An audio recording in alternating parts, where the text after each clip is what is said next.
कोई ढाई चीज़ें नज़र आ रही है ना। ये मेरे हस्बैंड की स्किन केयर है। क्या आपके हस्बैंड भी ऐसे ही हैं? मैं आपको एक चीज़ दिखाती हूँ, क्या आपके हस्बैंड भी ऐसे ही हैं या सिर्फ मेरे ऐसे? मुझे तो याद है किसी ज़माने में ये कहा करते थे कि मैंने साबुन से मुंह भी नहीं धोता, और देखिए अभी इतना चेंज आया है। स्पेशल जी ये मेरे हस्बैंड अपने लिए लेके आए हुए हैं फेस वॉश, फिर मैं ना इससे वो अपना फेस वॉश करते हैं।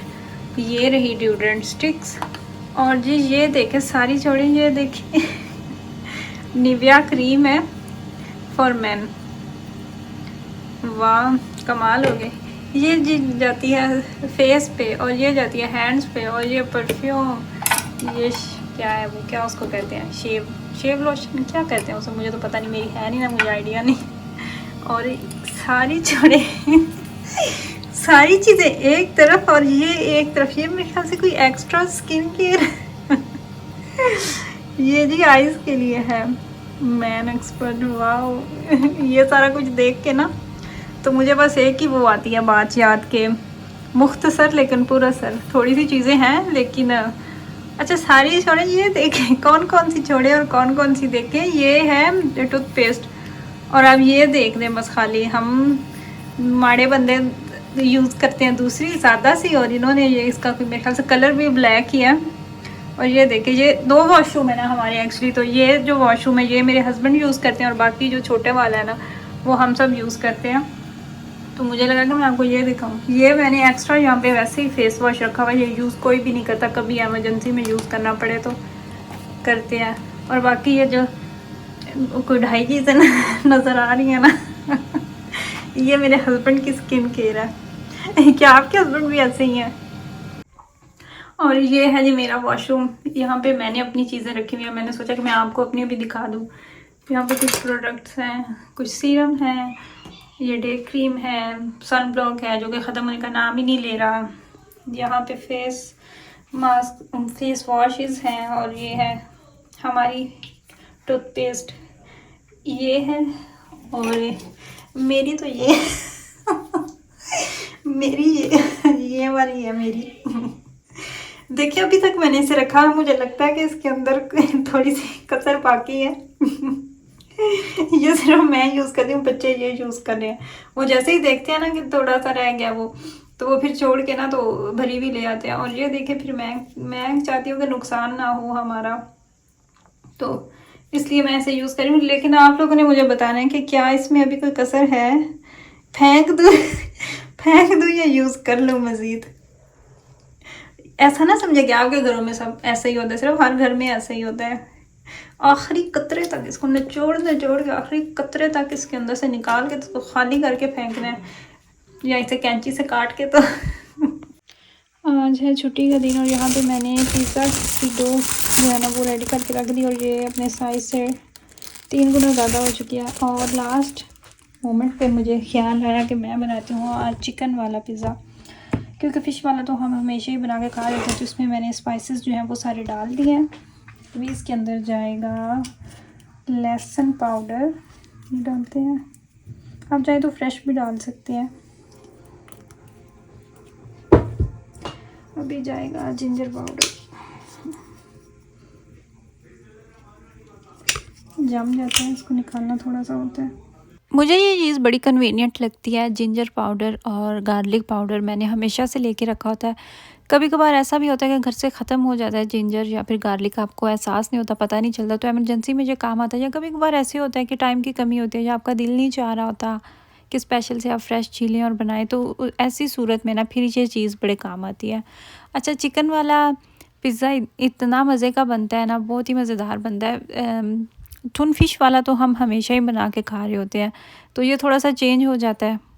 दिसंबर का महीना हमारे लिए हमेशा से ही स्पेशल रहा है, क्योंकि मेरे हस्बैंड की बर्थडे भी दिसंबर में ही आती है, फिर मेरे दोनों बेटों की बर्थडे दिसंबर में आती है, और लास्ट ईयर हमारी फैमिली में शादियां हुई थी, मेरी सिस्टर की, मेरे भाई की, तो वो भी फिर अब दिसंबर में हो गई। क्योंकि संडे था जब मैं ये पिज़्ज़ा बना रही थी, और फिर संडे से नेक्स्ट डे भी आपको पता है कि वो क्रिसमस की हॉलीडेज़ चल रही थी, तो 2-3 दिन तो मार्केट्स जो हैं वो बिल्कुल बंद थी।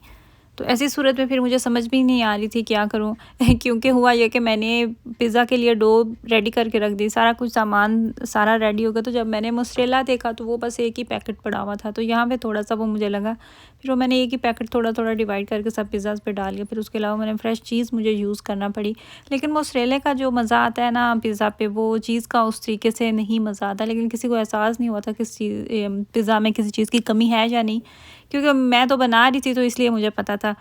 टोटल मैंने 4 पिज़्ज़ा बनाने होते हैं, बल्कि अब तो 5वां भी छोटा सा पिज़्ज़ू बनता है तो सबकी अलग अलग चॉइस होती है, किसी को ऊपर चाहिए होते हैं फ्राइज़ चाहिए होते हैं, किसी को नहीं चाहिए होते, किसी को ब्रोकली चाहिए होती है, किसी को ढेर सारी वेजिस चाहिए होती हैं, किसी को थोड़ा स्पाइसी चाहिए होता है। तो बस इस तरीके से सबकी अलग अलग चॉइस होती है और अलग अलग पिज़्ज़ा बनते हैं। अभी न्यू ईयर स्टार्ट होने में 2-3 दिन बाकी हैं, लेकिन अभी से जैसे ही शाम होती है इतने पटाखे और गोलों की आवाज़ें आ रही होती हैं।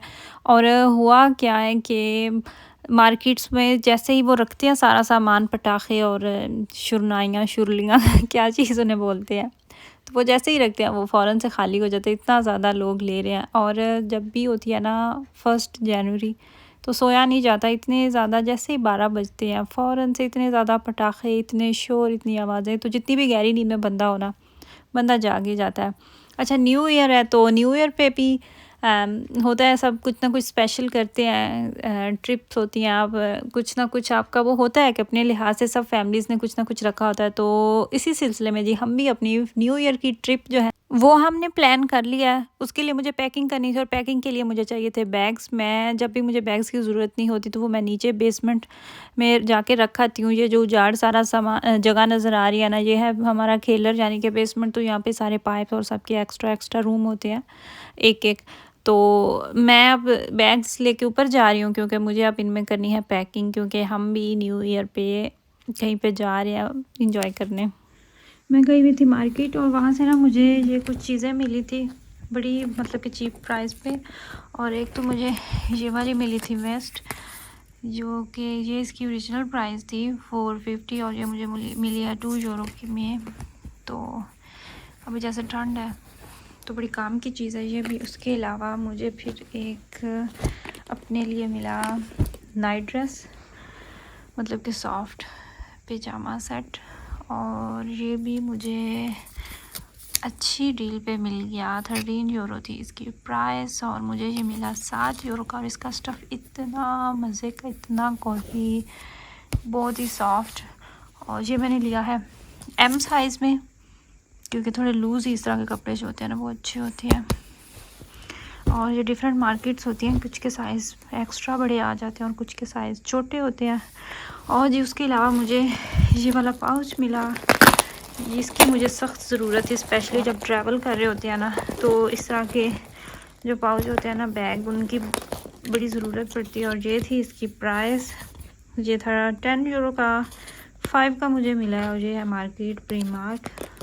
इतनी ज़्यादा डिस्काउंट लगी हुई थी, बहुत ही ज़्यादा सी डिस्काउंट। तो अभी मुझे इसको ये ख़ाली करके तो इसके अंदर मुझे अपना सारा सामान जो है वो रखना है। इसको पहले तो इसके अंदर से चीज़ें निकालनी है। काफ़ी इसके सेक्शन बने हुए थे जो कि मुझे बहुत ही ज़बरदस्त लगे, तो मैंने इसे बिना टाइम वेस्ट किए ले लिया। और एक चीज़ मुझे ये बेस्ट लगी कि ऊपर इस तरह से ट्रांसपेरेंट इसका वो बनाया हुआ, तो आपको वो सारी पॉकेट्स जो है ना वो खोलने की ज़रूरत नहीं, जो चीज़ आप डालेंगे आपको सामने से नज़र आ रही होगी। और इसका स्टफ़ भी ऐसा है कि ना ख़राब होने के वाला, लंबे अरसे तक चल सकता है ये। और स्पेशली जब हैंड कैरी में जब आप ट्रैवल कर रहे होते हैं तो अक्सर आपको इशू भी बना दिया जाता है कि ये चीज़ आप लेके जा सकते हैं या नहीं। ये क्या चीज़ निकली है इसके अंदर से, जैसे गुस्से में आके लेटर नहीं पढ़ा करते थे वो चीज़ इसके अंदर थी। तो अब ये हो चुका है खाली। इसके अंदर अब मैं डालती हूँ अपनी चीज़ें, इसका टैग भी हटाती हूँ और इसके अंदर अपना सारा सामान यहाँ से डालती हूँ, क्योंकि अभी मेरी तैयारी काफ़ी ज़्यादा रहती है। अभी मेरी काफ़ी ज़्यादा चीज़ें रखने वाली भी हैं। और ये एक चीज़ जिसके साथ आजकल मैं लव हुआ है कह सकते हैं आप ये किस ब्रांड का है, ये मेबेलाइन का है ये सिर्फ। और मुझे लगता है ये चीज़ अभी तक सिर्फ मेबेलाइन वालों ने ही इस तरह की चीज़ निकाली है। 4 in 1 है ये।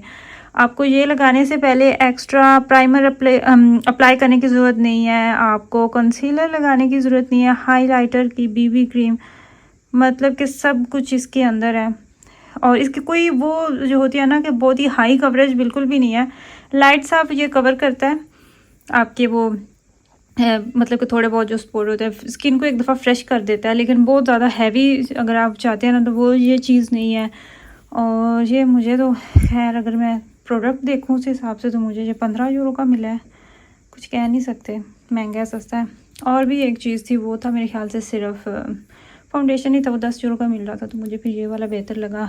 और दरमियान वाला शेड है ये मेरा, बहुत ज़्यादा जो लाइट था वो भी नहीं मैंने लिया, और बहुत ज़्यादा जो डार्क था वो भी नहीं था मेरा शेड, तो ये था 01 लाइट कलर में ही, ये भी है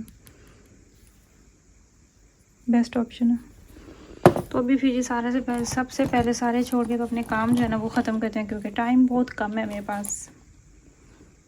ये रही मैं सर्दी में। फाइनली पैकिंग जो है ना वो हो चुकी है डन, तकरीबन 80 to 90% जो है ना वो पैकिंग ओके हो चुकी है। तो ये अब आपको इंशाल्लाह ताला नेक्स्ट ईयर पे ही पता चलेगा कि मैं कहाँ पे जा रही हूँ, क्योंकि मैं अभी नहीं बता सकती आपको थोड़ा सा वेट करना पड़ेगा। आई होप कि आपको मेरी वीडियो अच्छी लगी हो। अपना अपनी फैमिली का ख्याल रखिएगा, मुझे मेरी फैमिली को दुआओं में याद रखिएगा। मिलेंगे आपसे नेक्स्ट वीडियो में, तब तक के लिए अल्लाह हाफिज़।